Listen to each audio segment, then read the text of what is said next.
இன்றைக்கி ஹெல்த்தியான சுவையான டேஸ்டான ஆரோக்கியமான ஈஸியான சிம்பிளாகவும் கேழ்வரகு மாவு ரொட்டி செய்ய போகிறேன். அதுக்கு தேவையான பொருளெல்லாம் எடுத்து வச்சுருக்கிறேன்.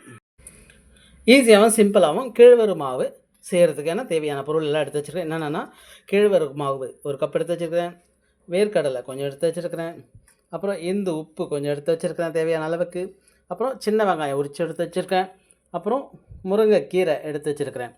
இந்த முருங்கைக்கீரைலாம் போடும்போது ஹெல்த்தியாகவும் ஆரோக்கியமாகவும் இருக்கும். இது இப்போ ரெடி பண்ணிக்க போகிறேன். கேழ்வரகு மாவு பாத்திரத்தில் போட்டுக்கிறேன். அப்புறம் தேவையான அளவு உப்பு எடுத்துக்கிறேன், இந்த உப்பு. இப்போ இதை போட்டு தண்ணியில் ஊற்றி பிசைஞ்சு எடுத்துக்க போகிறேன். இப்போது இந்த முருங்கைக்கீரை இதில் போட்டுக்கிறேன். இது கூட இப்போ இது கூட தண்ணி ஊற்றிக்கிறேன். இப்போ இதை பிசைஞ்சிக்க போகிறேன்.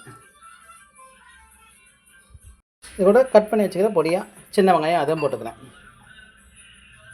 கேழ்வரகு மாவு பிசைஞ்சு வச்சுட்டேன். இப்போ ரொட்டி தட்டுறதுக்கு இப்போ ராகி மாவு உருண்டை பண்ணி வச்சுருக்கிறேன். இப்போ ரொட்டியாக தட்டிக்க போகிறேன். இதுக்கு மேலே அந்த வேர்க்கடலையை போட போகிறேன்.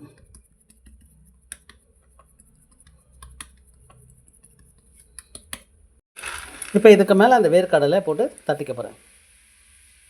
இந்த வேர்க்கடலை சாப்பிடும்போது அது ஒரு இனிப்பு டேஸ்ட்டும், அது ஒரு க்ரன்ச்சியாக இருக்கும்.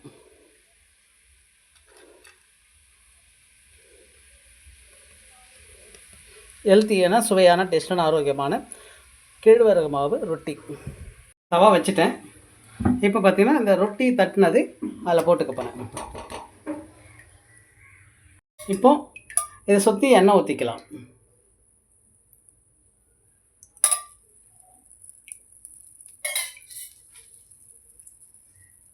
இப்போ ஒரு சைடு வெந்துடுச்சு. இப்போ திருப்பி போட்டுக்க போகிறேன். இப்போ கேழ்வரகு மாவு ரொட்டி ரெடி ஆகிடுச்சு, வெந்துடுச்சு. இப்போ எடுத்துகிட்டு போகிறேன். ஏன்னா சுவையான டேஸ்டான ஆரோக்கியமான கேழ்வரகு மாவு ரொட்டி ரெடி ஆகிடுச்சு. அதேபோல் ஹெல்த்தியாகவும் ஆரோக்கியமானது. அதேபோல் முருங்கைக்கீரை போட்டிருக்கேன், சின்ன வெங்காயம் போட்டிருக்கேன், அதுக்கு மேலே வேர்க்கடலை போட்டிருக்கேன். எல்லாமே ஹெல்த்தியாகவும் ஆரோக்கியமானது. அதேபோல் தொட்டுக்கிறதுக்கு தேங்காய் சட்னி வச்சுருக்கிறேன். அதேபோல் வேர்க்கடலை சட்னி வச்சாலும் இன்னும் நல்லாயிருக்கும், டேஸ்ட்டாகவும் இருக்கும். ஹெல்த்தியான சுவையான டேஸ்டான ஆரோக்கியமான கேழ்வரகு மாவு ரொட்டி ரெடி.